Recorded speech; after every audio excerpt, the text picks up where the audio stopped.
Hello, all, and welcome to episode 28 of Enterprise Tech India Unplugged.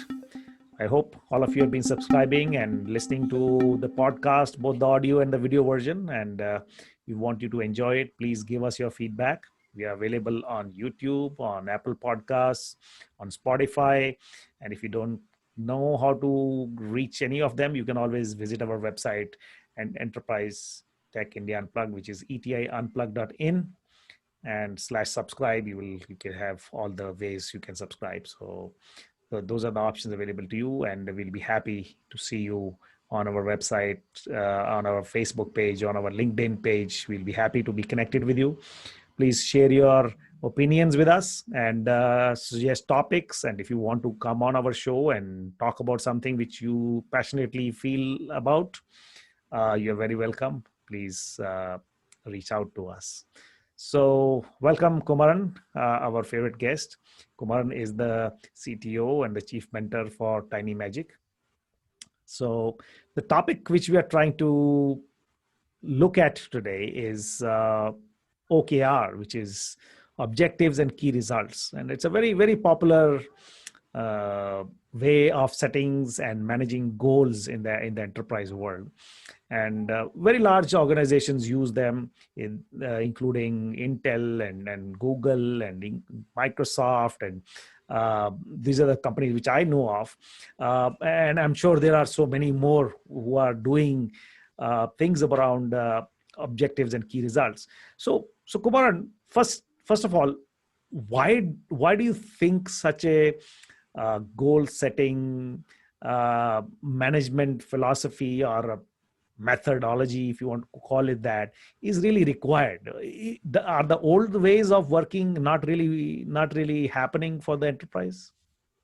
The old ways, I don't even know if the old ways were working. Okay. Probably we got away with it. So let me give an example, right? So you hear a person, right, who comes up and then says, I have a problem getting stuff done. There is too much of traffic. I can't really go fast. What is the solution that would come to your mind first? Increase the side of the road. Increase the size of the road. Okay. This guy is actually talking about his system being slow. And there is too much of network traffic. Okay. So the solution could actually be increasing bandwidth. It's got nothing to do on the road, on the traffic. But this is slightly exaggerated of missing context. So what happens is, when we go after solutions in the IT space, the context is getting missed. So when somebody says, I can't do something faster, does it mean that, or they say, I'm frustrated doing this? Okay. And you ask them, why are you frustrated doing this? They'll say, no, it's got too many screens. Okay. And then you try to reduce the number of screens. Okay. So what do? There were 10 fields split across 3 screens. Now I have to reduce the screens. What will I do? Take all the 10 fields in one screen. Simple. I reduce the number of screens. Okay. Or the person says the application is too slow. Okay. What do? You say, you know what? Give me more money. I will buy better hardware. Finance will say, no, I don't have money. Then I'll say, sorry, boss, I can't help you. I know what your problem is. I know what the solution is. But since we don't have money, we can't achieve it. Okay. Now, in both the cases, what has happened is the goal became going from 4 screen to 1 screen. Or the goal became, let me speed up my application. Or the goal became, I need to get better hardware. Upgrade the hardware. Okay. But in both the cases, that's not the actual goal. The goal is actually the end user is happy using the system. So it's very important to get the objective correctly. And once you get the objective correctly, then you go for a key result. So the key result here in this case will be the end customer can complete his work, okay, with, let's say, less input. So now when you say less input, you'll say like probably he will do just, instead of 10 operations, he will do it in 4 operations. Now your thinking completely changes. It doesn't matter. He can do 4 screens, 1 screen each operation, or he can do 4 operations on 1 screen. So the problem is actually him doing so many operations. Okay. And it's not about, I want a faster system. It's just that I want to get my job done within 2 seconds. So how can I relieve Deepak within 2 seconds? What can I do? So OKRs help us bring us that perspective. So rather than, I think we have beaten this animal to death, but neither the animal is dead or have we been successful in beating it also, right? It is about defining the correct problem to solve. OKRs help us do that. And especially the advantage of an OKR is you can actually have the business upfront agree to it before even you start. Now, the beauty of OKR is we discover out what is needed, how we really don't care. In IT solutions, typically we get into the how-to very quickly. Let us do screen diagrams, you give screen sign off, is this the business logic that you want? And that's too in-depth for a business user to get involved. Practically, they get tired and they'll say, okay, do whatever, right? But then when you go implement and say, this is not what I want. But once you define an objective, I need to make orders entries in 3 seconds. It's very clear, very small, very easy to validate. But if I'm going to give him 10 screens and say, do you have all the fields that you need? He just says, yes, all the fields are there, but he doesn't know how long it will take to enter it. That sense is not there. So the key thing I would say is defining object OKRs for any solutions that we develop. I'm kind of adapting. So OKRs is typically for business, right? And I'm kind of taking that good thing called OKR and taking it into enterprise systems. So each application will define a OKR for the system. Payroll, 10 OKRs. Mm-hmm. Leave processing, 3 OKRs. Now, that OKR, the beauty of that OKR will be both the business and the IT can have the same OKR. Payroll, employee will not spend more than 5 minutes for their payroll. Employee will be intimated of what they have to salary or tax savings that they have to do will be given by the 1st of every month. Any tax deductions and other things will be available to the employee with 3 operations. Now, this OKR can be shared both by the HR manager and the IT manager or the portfolio manager of the HR applications. The business IT alignment happens through OKR. Now, the HR guy will say, look, boss, you know what the OKR is. Just meet it. I don't care whether you do Java, you do 10 screens, you do 20 screens, 10 fields, 3 fields. I don't care. You meet your OKR, my OKR has also met. We are happy. That's all. So my question is that, so objectives, I understand that objectives need to be set and that objective needs to be aligned, right? So that is the main crux of OKR. What about these key results? Is it always possible? Because you keep hearing these KPIs, right? So we say, oh, we have these KPIs, we have this scorecard and all these things. How are these things related? How does KPIs and scorecards are related to the key results in an OKR? Very good question, right? And this is a lot of confusion out there.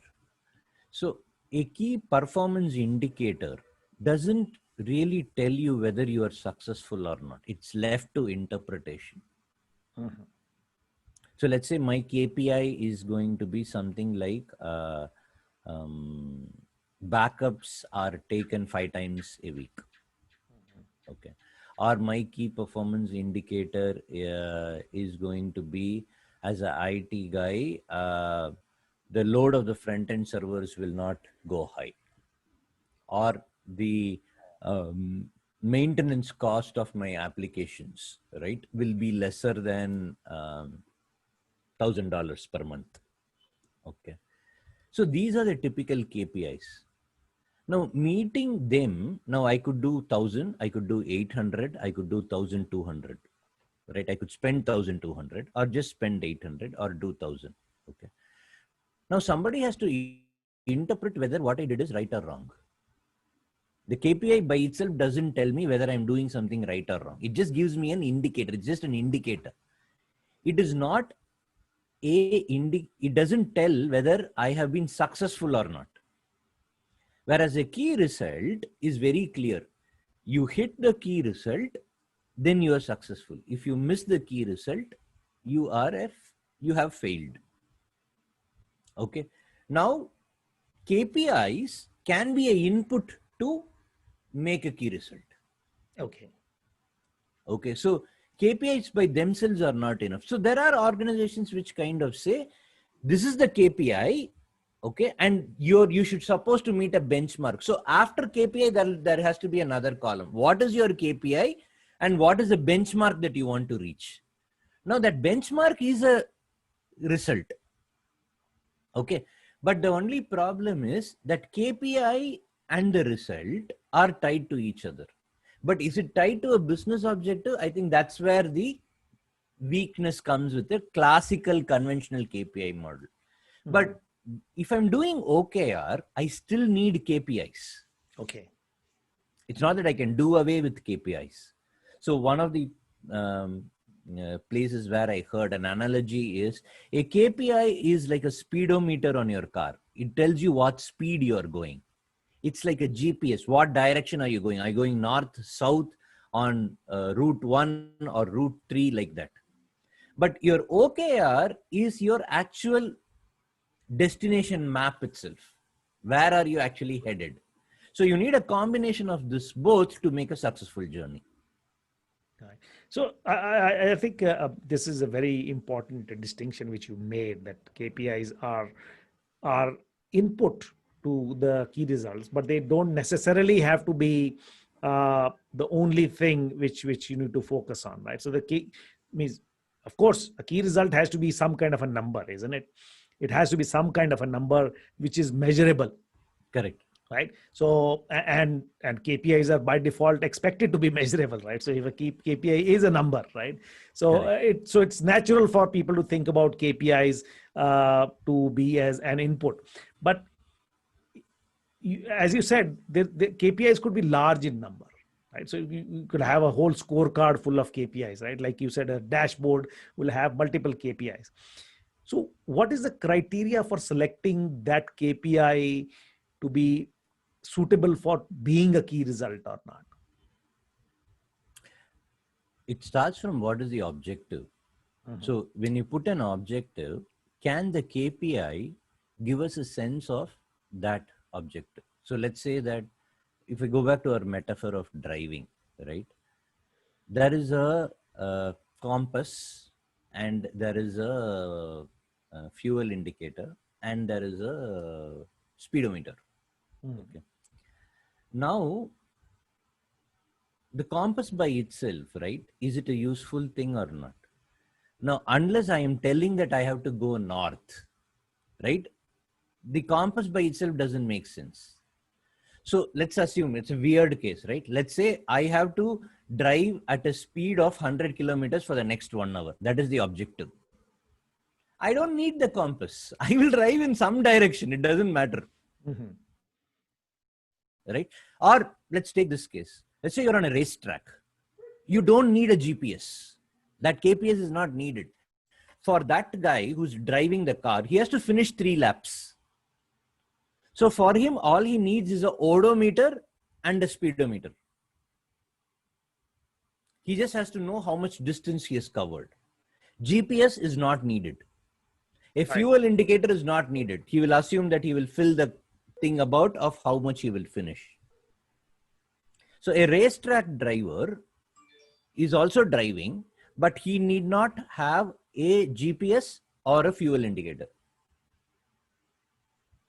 Whereas a person going on a real road travel from one city to another will actually need a GPS indicator, and probably he needs a fuel indicator also, so that he can adjust when journey, the next petrol bunk would come.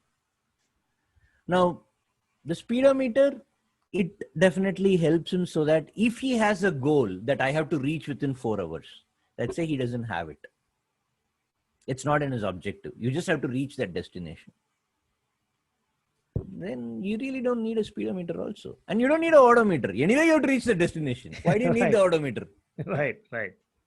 So yeah, I mean that is just extra information. That's like how long is your car, has it actually traveled that much or not? So that's extra information, can be used for analysis, but not necessarily meeting the objective. I mean, practically speaking, right? Let's take odometer itself. Mm-hmm. How is it practically useful as a person? I don't know. Maybe the only pace which I can think of is when you're trying to resell the car. Yes. Okay. Or you want to do a service. Yes. Right. Those are the only 2 points. Yes. Other than that, it's practically useless. So in fact, if you look at it from a user interface perspective, an odometer is occupying space for probably 0.01% of the life cycle of the car. Right. It's really not needed at all. Yeah, they could just hide it somewhere and nobody would know. And that kind of gets us interesting to the next part, right? In today, with world getting so much digital, now this has become optional. Now I can design a very small, sleek dashboard, which will not take odometer or speedometer. It's not really needed. Yep. If the speed limits are automatically enforced, they don't need anything else. Correct. So I think that is what the objectives will help us. And most definitely, once your objectives is clear and the key result is clear, then your KPIs become more meaningful. Otherwise, people start measuring and tracking KPIs, and that gives us illusion of progress. So there's one statement which you keep hearing all the time, which is that numbers drive behaviors, right? Like if you put something on a scorecard, people start working towards that number, right? This is a very common scenario in all organizations. So do you think there is some relationship to that in the key result? Is driving toward that number actually a good thing? Because so are we saying that once we select the key result, and assuming that it's an appropriately selected key result, it's from the KPI pool, you choose the correct number. Once people start working towards it, that automatically will make the objective happen, or is there some other logic to it? No, I think it is the only way I think good progress can happen. So let's take a very outlier case. Like let's say there's an R&D department, right? You're working on research. Mm-hmm. So here the goal is not very clear. So people say, I don't know what I'm researching on. So how can I do a OKR for that? So in one of the conversations for a team like this, right? Mm-hmm. The objective is, what is the objective? To come up with something new. Okay. So what's the key result that can be? The key result is, can I present? It can be something like present 3 demos to the business stakeholders. Mm-hmm. Okay. Out of which 1 will be directly related to the business that we are doing. So now you got a number, you got 3 and 1. Mm-hmm. I'm not telling what you are going to research on. Mm-hmm. Doesn't matter. Right? Like, so let's say I'm in a retail business. and somebody is going to do research on radiation, material physics. Do it, no problem. Okay, but can you say at the end of a quarter, can you do a presentation on what you researched and what you have understood? So let's say you worked on material science, you worked on organic chemistry, and you worked on, let's say, biomimicry. Out of these three, at least one, you presented what would be its relevance to retail. So even in something as vague as R&D, you can still have a number. Otherwise, it becomes very hard to say, are people even doing something? Right? How do we know that people are not going around in circles? You want them to do a progression, right? They could be just walking around in circles. Or the toughest problem is, let's assume that I go up, down, up, down, up, down. I'm doing it very fast. Okay. Or I have a Ferrari to go in a circle which has a radius of 1 kilometer. And you know what? I'm doing it very fast. I'm more fast, even more fast. Where you will be? You won't be anywhere. You'll be in the same place only. Yeah, so this is what we call as the difference between efficiency and effectiveness, right? Efficiency is you're just becoming good at doing something faster, and whether that thing is effective or not, that your objective has to say, right? I think recently Gaurav, right? He has actually shared this thing, which I found it very nice. He said, if you do digital transformation right, you convert a caterpillar to a butterfly. Yes. If you do it wrong, you create a faster caterpillar. That's it. Yes. Yes. It's just an efficient caterpillar, not a butterfly. So just maybe some examples of how people can misinterpret OKRs. Is there some catch, because it appears to be very simple, right? I mean, if you talk to anybody who has been designing these dashboards and performance indicators and all these things, they might even just scoff at it and say, oh, this is just too simple to have any meaningful output. You need some big complex graphs and some complex mechanism to get something real. Is there a way to win over those guys and say this simplicity is the best part, or simplicity is the worst part? So that what is the message to those people who think that complexity is the reason why things will work, or whereas OKR is a very simple system? The results itself, take a smaller, so reduce your area where the OKR, instead of doing, I'm going to do OKR for all the company. Instead of that, I would say within a particular department, within a particular team, let me go and do OKR. So for that team, define OKRs and execute it and show what are the results that come out of it. That's the only way. Otherwise, it will be a discussion that goes on and on forever. All right.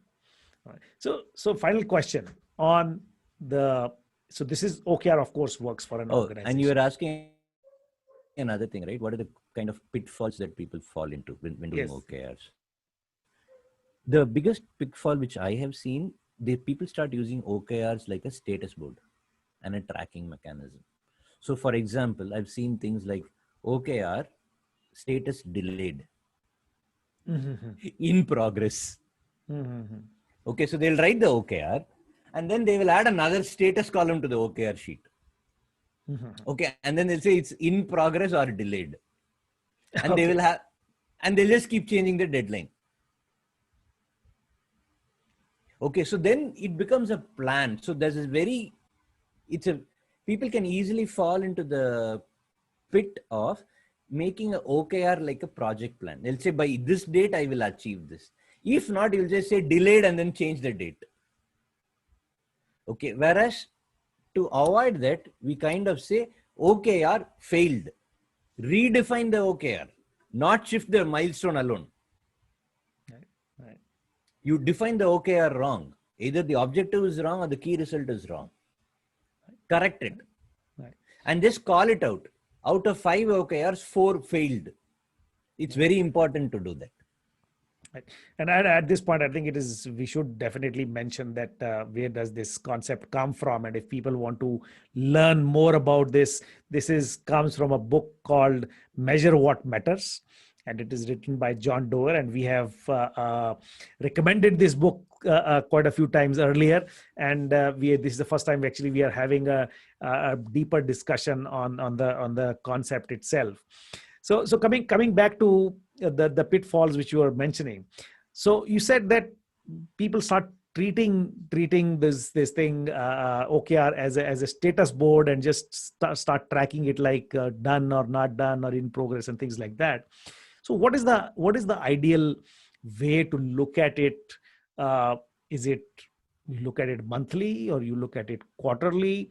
What is the sort of the recommended view of how long a target period, because it has to be some time period where you look at it, right? So when are you going to evaluate? So when you said we do not want it to be a tracking, just a status tracker, then how do we evaluate it, whether we have done it or not? And when should we evaluate? It depends on the maturity and the comfort the team has got, which is wanting to adopt OKRs.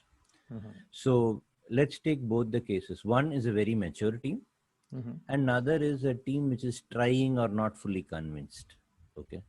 So if it's a very mature team, then you can have a OKR at a annual level. And then you kind of do a flat division by 4 across 4 quarters. And you measure it at the end of every quarter. That's good. Mm-hmm. But for the other one, who is like trying and figuring it out, I would say start off with just define OKR for a two-month period. Get comfortable with the process of defining an OKR. So every 2 months, design new OKRs. Do this for 3 cycles or 4 cycles, 6 to 8 months, roughly. Once you're comfortable with that, then you can move it to a half yearly. So you define the OKR at, let's say, 2 months, then you increase it to 3 months, then probably to 4 months, then 6, and then probably a year. You define the final OKR duration where you will say success or failure at 1, and then divide it by, and do it, the checks can be done at a monthly basis. Basically, you do a pro rata division of the OKR. So this is something which you say at the organization, the team level, you can do such things. What about individual OKRs? Does that even make sense to do individual OKRs? Can it help you as a person, as an individual, to do OKRs? It will. I think it's again how comfortable we are and how much we want to practice that, at what granularity that we want to do. So, for example, I think at an individual level, in some things it's easy. People do OKRs very intuitively. It's like, did I eat or did I not eat? Okay, so it's kind of it becomes very clear. But probably it's something like, I think at an individual level, doing OKRs is a little hard. At a group level, we should do and then probably get to it. OKR individual level might not be a great place to start off with. Okay. I think that this is that's just my opinion, though. Yeah, of course. It means that this is whatever we say here is our opinion. We are expressing our opinion on how we experience things, and of course people are free to interpret it in the way, and we share our experience, we share our knowledge, and that is what we try to do here. So I think this is a good point to conclude our discussion. And for people who are looking at doing OKRs. This should be, you can treat this as a good discussion introduction to OKRs. Although we went about in a roundabout way, but what we want to do is not to give you a tutorial on OKRs. What we want to do is make it relevant for you and ask the questions which you might have about OKRs, and think, why is it relevant to you? So now that you have some of our experience, and now you can go ahead and go dive deeper into more tutorials and even read the book. And we highly recommend. It's a very, very good book. They've given a lot of examples of how they've done it with YouTube. For example, the YouTube has uh, applied this concept very well. And actually Google publishes this their OKR methodology. You can download it from the Google's website, and we can post a link to that in the show notes.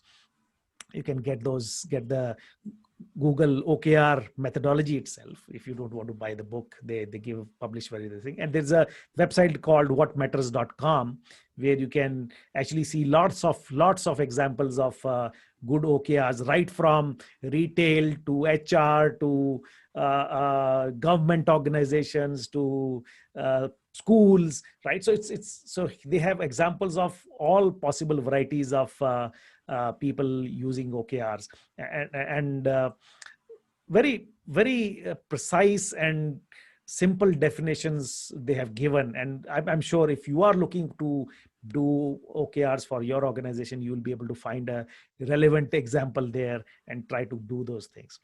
So thank you, Kumaran, for doing this and suggesting this topic.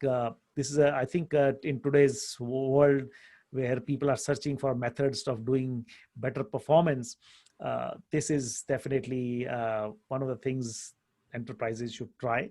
And a lot of large organizations already, as we said, are doing that, and you could be one of them. So thank you for listening and watching the show. Please do subscribe. That lets us know that what we produce is valuable, and that encourages us to try harder to satisfy the knowledge questions, the knowledge hunger for knowledge in your mind. And please keep giving us your feedback. We accept negative as well as positive feedback. So thank you, and see you next time.